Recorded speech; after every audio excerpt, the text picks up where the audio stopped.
2 continentes, 2 hemisferios, 2 profesionales unidos por un mismo interés, la pasión por la jardinería. Bienvenidas, bienvenidos a un nuevo episodio del podcast de jardinería y paisajismo, el espacio en donde encontrarás conceptos, técnicas, estrategias y noticias del mundo de las plantas para que puedas tener tu jardín más lindo cada día. Hoy hemos preparado un nuevo programa, en este caso dedicado a los fertilizantes, aquella sustancia que debemos utilizar en algunos casos para que nuestras plantas crezcan fuertes y bellas. Hola Fernando, qué alegría y otro gustazo que me doy de escucharte nuevamente y poder compartir otra edición del podcast contigo y con la maravillosa audiencia que sigue creciendo y que me hace tocar el cielo con las manos de la emoción que siento cuando veo las estadísticas y veo los lugares desde los que nos escuchan. Este es un éxito que comparto contigo. Hola Claudio y hola querida audiencia, pues efectivamente tanto las escuchas de los episodios como los suscriptores al podcast suben cada semana. Eso sin duda es una gran noticia y es muy reconfortante. Así que muchísimas gracias a todos y a todas. Hoy Claudio hablamos sobre la fertilización, que es una práctica consistente en reponer al suelo aquellos nutrientes que se van agotando con el paso del tiempo. Su uso de forma eficiente constituye una importante fuente de ahorro y de reducción de los impactos medioambientales.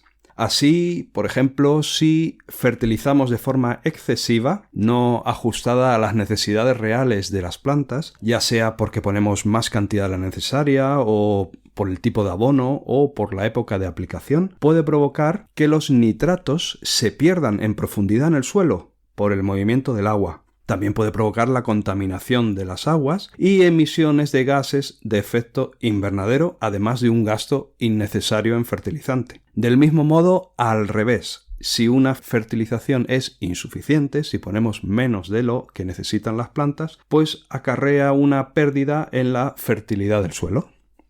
Haciendo un poquito de historia, podemos contar que a lo largo de los siglos se han llevado a cabo numerosos estudios y descubrimientos que han permitido avanzar en el conocimiento de cómo se nutre una planta. Al principio los agricultores, a medida que la producción de sus cultivos eran más pobres, porque el suelo se agotaba, cambiaban de lugar hasta que, en la época de los romanos, comenzaron a utilizar el estiércol. Plinio el Viejo cuenta en alguna de sus obras que usaban el estiércol para dar calor al suelo. En el siglo VIII se estableció un régimen de rotaciones de cultivos, en el que se dejaba descansar la tierra e introducía una leguminosa. También se fueron mejorando las labores, lo que permitió mejorar el rendimiento de los cultivos, en especial el de los cereales. Un ensayo bastante curioso realizó Van Helmont en 1577, intentando averiguar de dónde procedía el peso de las plantas. Van Helmont plantó una rama de sauce en un recipiente de tierra. Pesó previamente la tierra que había secado en una estufa. Después de 5 años, en los que la tierra no había recibido más que el agua de lluvia, el sauce había crecido y pesaba casi 76 kilogramos. Al final del ensayo volvió a secar la tierra, la pesó y comprobó que solo había perdido casi 1 kilo. Entonces concluyó, de forma errónea, que al menos 75 kilogramos de esa planta procedían exclusivamente del agua. Más adelante, Woodward, en 1699, a través de otros ensayos, concluyó que era la tierra y no el agua la base del crecimiento de las plantas. Y unos años más tarde se consideró que era la materia orgánica el principal nutriente de los cultivos. Justus von Liebig, en 1840, desechó la teoría de que la materia orgánica era la base de la alimentación de las plantas, tras analizar los elementos que éstas contenían, y formuló algunas recomendaciones para la nutrición de los cultivos. Entre ellas, formuló la ley del mínimo, e incluso llegó a fabricar el primer fertilizante inorgánico, que fue un completo fracaso, por cierto. Poco antes, en 1804, en el desierto de Atacama, en Chile, se descubrió que una sal contenía nitrógeno, iniciándose así la explotación de los yacimientos del nitrato de Chile. En 1890 se exportaron 1 millón de toneladas de este primer fertilizante mineral, que se complementaron con las exportaciones de guano, otro producto nitrogenado natural procedente de las deyecciones de los pájaros. La síntesis del amoníaco, patentada en 1908 por Fritz Hauer en Alemania, y el desarrollo a escala comercial de este descubrimiento realizado por Carl Bosch, que diseñó la primera planta industrial, puede considerarse como uno de los más relevantes hitos en la historia de la fertilización. A partir de entonces se produjo un empleo generalizado del nitrógeno en la agricultura principalmente. En 1842, Lewis en Reino Unido patentó la fabricación del superfosfato, procedente de huesos y de yacimientos de fosfatos naturales. En cuanto al potasio, el aprovechamiento comercial de las minas, de donde se extrae, se inició en 1860 en Alemania. Se puede resumir que, aunque se llevan siglos investigando cómo se nutren las plantas, solo se lleva algo más de 1 siglo y medio aplicando fertilizantes químicos a los cultivos. Los fertilizantes tienen un papel fundamental en la producción de alimentos, piensos, fibras y energía. Decir que los fertilizantes alimentan al mundo parece una exageración, pero no lo es tanto, ya que el suelo por sí mismo no es capaz de abastecer las necesidades nutritivas de los cultivos y solo es posible hacerlo en su totalidad gracias a los abonos. Los fertilizantes permiten restituir a los suelos los elementos nutritivos que las plantas extraen, o que los suelos pierden por lavado, por retrogradación y erosión, poniendo a disposición de los cultivos los nutrientes que precisan en cada momento. Dicho de otro modo, el agricultor y por extensión el jardinero con los fertilizantes mantiene llena la despensa de nutrientes que en parte es el suelo. Y ahora sí, Fernando, después de esta introducción, de esta breve historia que hemos hablado de los fertilizantes, ¿te animás y comenzamos ya con las 10 preguntas características del podcast? Bueno, pues venga, vamos a ello. Muy interesante saber un poquito la historia de cómo, se fueron llegando a conclusiones en cuanto a la fertilización, según diferentes ensayos, y que, como hemos visto, pues discurrieron muchísimos años en lo que se fue avanzando, ¿no?, en esas conclusiones hasta llegar al día de hoy. Y ahora vamos a ver las preguntas más habituales sobre la fertilización. Ahí va la primera. ¿Cómo se alimentan las plantas? A. Con el agua. B. Con el agua y los nutrientes de la tierra. C. Con el agua, la tierra y el dióxido de carbono del aire y la energía solar. Bien, la respuesta correcta es la C. Con la excepción de algunos microorganismos, las plantas son consideradas los únicos productores netos de energía de nuestro sistema biológico. ¿Quién no ha estudiado o escuchado hablar de la famosa fotosíntesis? Ellas son capaces de elaborar compuestos orgánicos complejos a partir del agua, del dióxido de carbono del aire, de la energía del sol y de los elementos nutritivos del suelo, para llevar a cabo los procesos fisiológicos y metabólicos que le permiten desarrollarse. Las plantas necesitan tomar del medio una serie de elementos indispensables. Si pusiéramos en un horno restos vegetales frescos para obtener la materia seca e hiciéramos un análisis de laboratorio con el material que se obtiene seco de la estufa, encontraríamos los siguientes. Nutrientes plásticos. Suponen el 99% de la masa y son el carbono, el oxígeno, el hidrógeno, el nitrógeno, el fósforo, el azufre, el potasio, calcio y el magnesio. El carbono y el oxígeno son tomados del aire a través de la fotosíntesis y el oxígeno por la respiración. El agua va a estar proporcionando el hidrógeno y el oxígeno, además de tener múltiples papeles en la fisiología vegetal. El resto de los elementos minerales son absorbidos principalmente por las raíces desde la solución del suelo. Solo las leguminosas, y en este caso vamos a ver de qué manera, utilizan el nitrógeno del aire. Por otro lado están los micronutrientes, que son aquellos elementos que son necesarios para las plantas, pero en muy pequeñas cantidades, como por ejemplo el hierro, el manganeso, el zinc, el cobre, el boro, molibdeno, níquel y el cloro. Algunas especies vegetales precisan también sodio, silicio, cobalto y aluminio. Son un montón de minerales, de elementos químicos que necesitan nuestras plantas. Y ahora sí, continuamos y vamos a la pregunta número 2, Fernando. ¿Cuántos de estos elementos químicos esenciales necesitan la planta? Respuesta A, 14. Respuesta B, 10. Y respuesta C, 23. Pues mira, la respuesta correcta es la A. Son 14 los elementos químicos esenciales que necesitan las plantas. Y estos elementos son imprescindibles para el desarrollo vegetal, son imprescindibles para germinar, para crecer, para llevar a cabo la fotosíntesis y para la reproducción. Su clasificación como nutrientes principales, nutrientes secundarios y micronutrientes obedece tan solo a su mayor o menor contenido en la composición de las plantas. O sea, cuanto más están presentes en las plantas, más esenciales se consideran. Los criterios de esencialidad de un nutriente en relación a la fisiología vegetal pues son que aparece en todos los vegetales, que no puede ser sustituido por otro nutriente, su deficiencia o carencia provoca alteraciones en el metabolismo o incluso la muerte de la planta, y todos y cada uno de los elementos nutritivos juegan un papel específico en la nutrición vegetal. Vamos con la pregunta número 3. ¿Los organismos del suelo ayudan también en la alimentación de las plantas? A. No, pero forman parte de la naturaleza. B. Sí, tienen una misión importante. C. Sí, pero su importancia es pequeña. Bueno, la respuesta correcta es la B. En el suelo viven, además de las plantas, micro y macroorganismos, tales como bacterias, algas, hongos, nemátodos, lombrices y hay muchísimos más.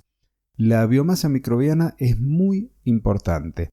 La población y la actividad de estos microorganismos varía en función de la textura del suelo, de su pH, de la temperatura, de la cantidad de agua que tienen disponible, del oxígeno, del carbono y del nitrógeno. Las lombrices, por ejemplo, excavan galerías en el suelo y se alimentan de restos orgánicos descompuestos. Mejoran la estructura y la solubilidad de los elementos nutritivos. Las bacterias intervienen en las transformaciones que sufre el nitrógeno mediante la amonización, la nitrificación y la desnitrificación, y hay unas en particular, las del género Rhizobium, que viven en simbiosis con las raíces de las leguminosas, generando unos nódulos en los que fijan el nitrógeno del aire o nitrógeno atmosférico, que es lo que comentaba hace un ratito yo que ya íbamos a ver. De allí que en algunos casos, en campos productivos, se cultiva la alfalfa o alfa, conocida en otros lados, que luego se va a incorporar al suelo como abono verde con múltiples beneficios, y uno de ellos es este aporte de nitrógeno que esta bacteria había fijado en las raíces del nitrógeno. Los hongos, por otro lado, pueden degradar compuestos orgánicos muy resistentes, y las micorrizas proporcionan, en una simbiosis con las raíces de algunas plantas, un aumento en su capacidad de absorción de agua y de nutrientes, y en este caso principalmente del fósforo. Y ahora sí, entonces pasamos a la pregunta número 4. ¿Qué es un abono orgánico? Respuesta A. Toda sustancia de origen vegetal que mejora el suelo. B. Toda sustancia de origen animal que mejora el suelo. C. Toda sustancia de origen vegetal o animal que mejora el suelo. Pues son las dos cosas. Son tanto las sustancias de origen vegetal como las sustancias de origen animal. O sea que la respuesta correcta es la C. En su sentido más amplio, se considera como abono orgánico toda sustancia de origen vegetal, animal o mixto, o sea, mezclados tanto el vegetal como con el animal, y que se incorpora al suelo para mejorar su fertilidad. La mayoría de estos abonos contienen nutrientes cuya concentración es sustancialmente más baja que la de los fertilizantes minerales. Sin embargo, no deben valorarse exclusivamente por esa cualidad. Sino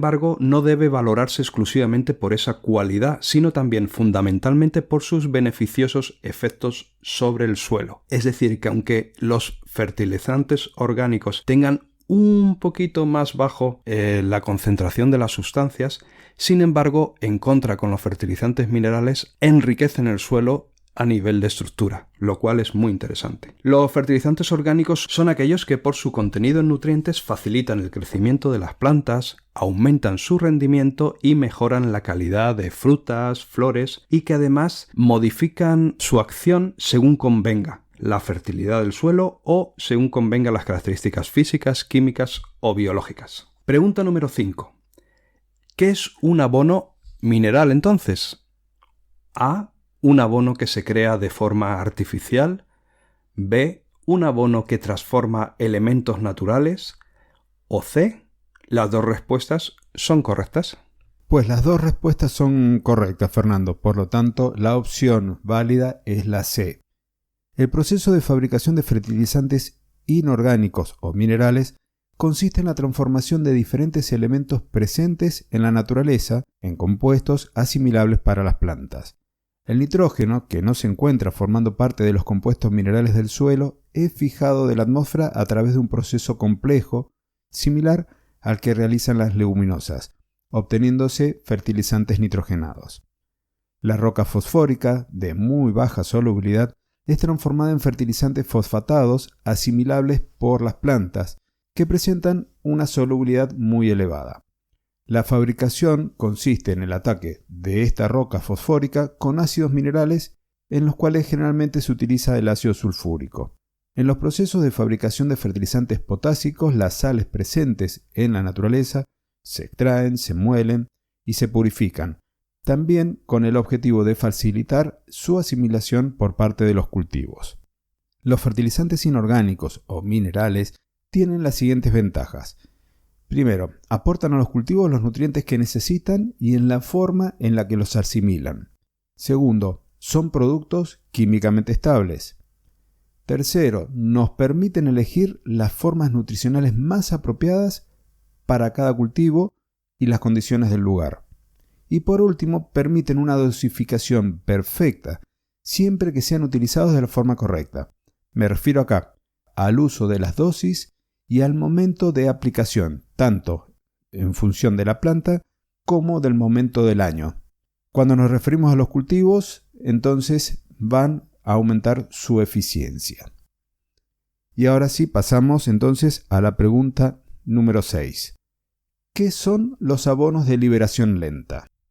Opción A, abonos que se fabrican lentamente. Opción B, abonos que nutren lentamente. Y opción C, abonos de muy larga duración. Pues la respuesta correcta es la B, abonos que nutren lentamente.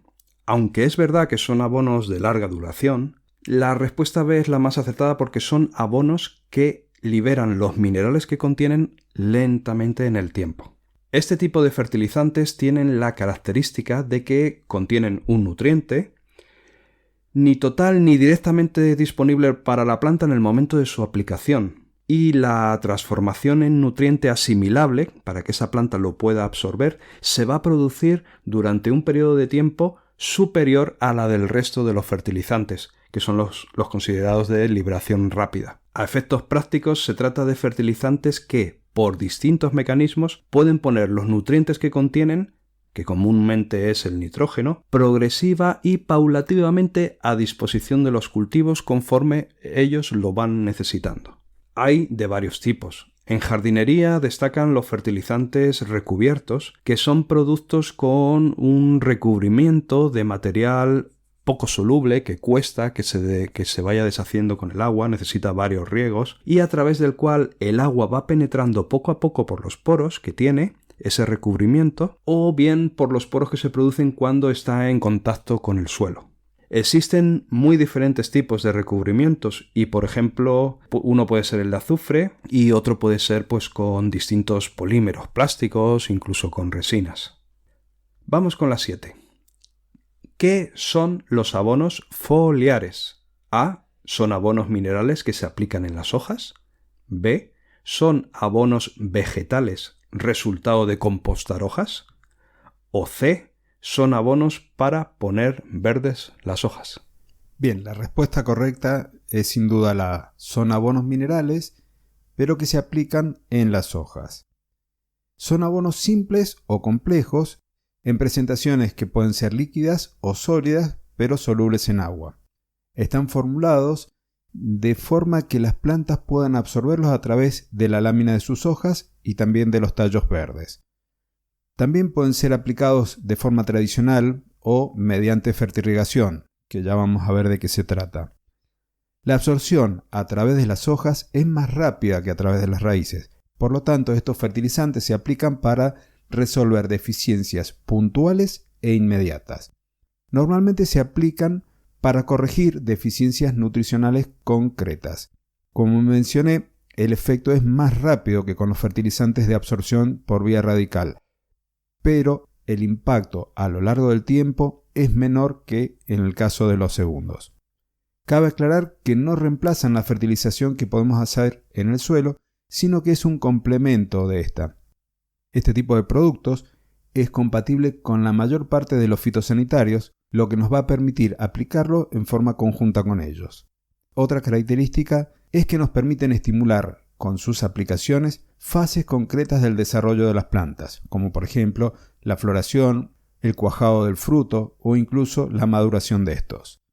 Son imprescindibles cuando el cultivo o las plantas que tenemos en nuestro jardín o incluso en los contenedores han sufrido algún tipo de estrés por acción, ya sea de plagas, de enfermedades o por un déficit hídrico. Bien, recién introduje un término un poco raro quizás, el de fertirrigación. Así que vamos a la pregunta número 8. Fernando, ¿qué es la fertirrigación? Opción A. Son abonos solubles en agua. Opción B. Se trata de abonar y regar inmediatamente después. Opción C. Es la aportación de fertilizantes disueltos en el agua de riego. Pues tenemos la C como la respuesta correcta. Se conoce como fertirrigación a la aportación a las plantas de los fertilizantes, hasta aquí de acuerdo, pero ¿cómo? Pues disueltos en el agua del riego. Esta técnica se inició hacia el año 1930 en California, Estados Unidos, y desde allí se extendió por el resto del mundo. A finales de los 60, con la aparición de los abonos líquidos, la fertirrigación se fue extendiendo, fue despegando de forma definitiva y con la implantación del riego localizado, el riego por goteo. En función de los diferentes sistemas podemos distinguir un riego por aspersión. En ese caso la fertirrigación se limita al aporte de abonos nitrogenados, estando muy extendida este sistema de riego por aspersión, por ejemplo en cultivos como el maíz. Y luego también para el riego localizado o riego por goteo, que consiste en que de forma muy fácil, muy cómoda, se aportan todos los nutrientes, principalmente por ejemplo en los cultivos de árboles, y en los que este sistema de riego ha ido implantándose de forma muy rápida. Vamos a la pregunta 9. Por ejemplo, hablando de cítricos, si observamos el árbol, si nos ponemos a ver el árbol, ¿podemos descubrir si tiene alguna carencia nutricional? Respuesta A veces sí. Respuesta B, sí, siempre. Observando el árbol siempre lo vamos a ver. O respuesta C, no, nunca. No es posible. La respuesta correcta es la A, ya que muchas veces se pueden apreciar las carencias observando las hojas y el árbol en general, pero no siempre esto es posible, o por lo menos sencillo, y más cuando el ojo no está bien entrenado. Hablar de deficiencia o de carencia nutricional es hacer referencia a que la planta no tiene en disponibilidad los nutrientes que necesita, ya sea porque no lo tiene en cantidad necesaria, porque la forma en la que se encuentra en el suelo no es químicamente asimilable, o incluso por otro tipo de razones como el pH del suelo. Esto tiene repercusiones negativas tanto sobre el crecimiento como el desarrollo y la productividad de la planta. Voy con algunos ejemplos. Si nos hace falta nitrógeno, vamos a ver que las hojas se reducen en tamaño y que comienzan a ponerse amarillas. Este fenómeno se conoce como clorosis, sobre toda la lámina e incluso sobre las nervaduras. En las plantas se observa esta sintomatología en hojas maduras, en las hojas más viejas. En el caso de los cítricos, lo observamos en las hojas de los brotes que tienen fruto. Cuando alcanzan la madurez, los frutos suelen ser de menor tamaño y con la corteza muy fina. La carencia de fósforo, por otro lado, es muy difícil de detectar, no solo porque no es frecuente, sino porque no presenta manifestaciones claras. En las plantas de jardín, por ejemplo, podemos ver que en las hojas viejas primero se tornan de un verde más intenso, luego palidecen y pierden un poco de brillo. Luego podrían aparecer algunas tonalidades rojizas y finalmente la hoja va a caer. En los cítricos podríamos inferir la carencia de este nutriente si la piel de los frutos se torna más gruesa y poseen menos jugo. Los síntomas de carencia de potasio son poco visibles y específicos, precisándose de un análisis foliar para poder detectarlo. Normalmente una planta con deficiencia de potasio suele tener pequeñas perforaciones en las láminas de las hojas viejas, unos pequeños orificios, y en los cítricos podrían llegar a hacer que se enrollen las hojas más viejas y además se tornan más sensibles a la sequía. La carencia de magnesio se manifiesta por un amarillamiento de las hojas, principalmente en las viejas, que no alcanza toda la superficie. Queda una V invertida rellena de color verde, con su vértice apuntando al ápice de la hoja. La deficiencia de magnesio produce frutos de menor tamaño y con una corteza más delgada, menor contenido en azúcares y acidez total. Bueno, pero creo que con esto ya es más o menos suficiente, es un ejemplo de varios nutrientes y sus deficiencias. De modo que como ejemplo está, y podríamos hacer, si les parece a la audiencia, un episodio completamente dedicado a las deficiencias nutricionales. Así que si te interesa, déjanos en los comentarios en las notas del programa o envíanos un correo tanto a Fernando como a mí para que nosotros con gusto después hagamos un episodio pura y exclusivamente de las deficiencias nutricionales en las plantas, cómo detectarlas y cómo corregirlas. Ahora bien, creo que ya tenemos casi una masterclass de abono y fertilizante, Fernando, pero no hemos hablado de dosis ni de formas de aplicación. Pero como esto da también mucho para hablar, la pregunta final va a ser breve y con una respuesta simple y tal vez con un poquito de trampa. Así que vamos a la 10. Pensando en los fertilizantes químicos, la forma en que los aplicamos a hierbas, arbustos y árboles, ¿es la misma? Opción A, sí. Opción B, no. Y opción C, depende del tamaño de las plantas. Pues la respuesta correcta va a ser la B, sí, aunque también podríamos decir que la respuesta C tiene algo de correcto. La forma de aplicación de los fertilizantes químicos granulados, no los de vía foliar, no los líquidos, sino los granulados, se aplican de maneras diferentes en cada caso para que sea más eficiente su empleo. En el caso de los céspedes, por ejemplo, es al boleo manual o utilizando una máquina. Las dosis y los momentos los puedes conocer en detalle en el episodio número 54, donde Claudio y yo hablamos sobre el mantenimiento del césped. De la misma manera, el abono granulado también se puede aplicar a las plantas herbáceas que tenemos en los macizos, y en este caso, al aplicarlo, lo que podemos hacer es remover un poquito la tierra superficialmente para favorecer su penetración. Cuando se distribuye la dosis, se tiene que tener la precaución de que sea homogénea. Por ejemplo, es un error muy común coger el abono granulado con la mano y poner un puñadito justo, creando ahí un mazacote justo al lado del tronco de la planta. No, lo correcto es distribuirlo a lo largo de la planta en un círculo de manera que quede repartido homogéneamente. Si por casualidad o por error nos cayera mucha cantidad junta, un puñado, lo que deberíamos intentar sería corregir ese error, porque una alta concentración de las sales que tiene el abono puede tener un efecto de toxicidad en las plantas y podrían incluso morir.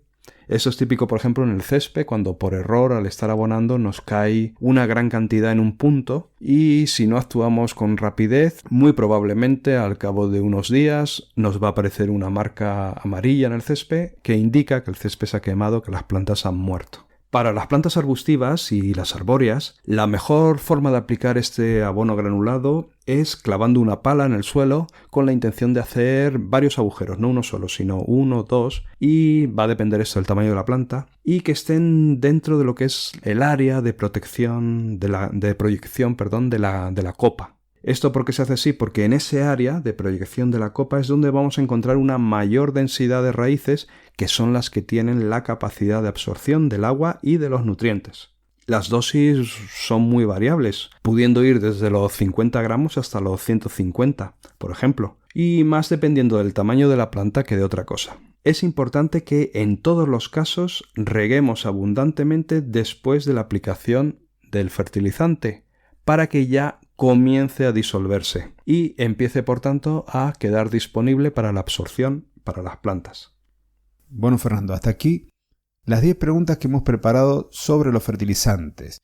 Espero que haya sido del agrado de nuestra audiencia y no sé si querés decir o agregar algo más antes de despedirnos. Perfecto, Claudio. Bueno, hemos hablado de forma general sobre los fertilizantes, atendiendo al principio un poquito a su historia para saber cómo se fue investigando, cómo se fue llegando al uso generalizado de estos fertilizantes, y luego hemos respuesto a algunas de las preguntas más habituales. Por lo tanto, querida audiencia, pues espero que os haya gustado, que hayáis aprendido algo nuevo o hayáis refrescado los conocimientos pues que ya teníais o que en su día ya habíais adquirido. Nos vamos a escuchar en el próximo episodio. Os envío desde aquí, desde España, un saludo para todos y para todas y, como siempre, el principal objetivo, disfrutar de vuestro jardín lo máximo posible. Gracias a ti entonces por estar del otro lado, porque nos motivás a seguir produciendo material de difusión cada semana y los especiales como este, en donde tratamos los temas desde un punto de vista un poquito más técnico. También gracias por el tiempo que nos dedicas al escucharnos, por el comentario que les dejás en los episodios, por tu valoración y esa simple acción de compartir este contenido, porque esta es la forma en que nos ayudás y nos das las gracias, si así lo deseas, que nos permite a nosotros poder llegar a más amantes de las plantas y de la jardinería. Recordá que nos podés seguir en YouTube y también en nuestras web personales. A Fernando lo vas a encontrar en personalgardenshopper.es y a mí en claudiodorato.com. Y no te olvides de visitar nuestra nueva y flamante web que está dando recién sus primeros pasitos, en donde podrás adquirir clases sobre técnicas de jardinería y de administración de empresa. Te recuerdo la dirección cursosdejardinería.com. Nuevamente gracias y ahora sí, 2 continentes, 2 hemisferios, 2 profesionales unidos por el mismo interés, la pasión por la jardinería. Hasta el próximo jueves.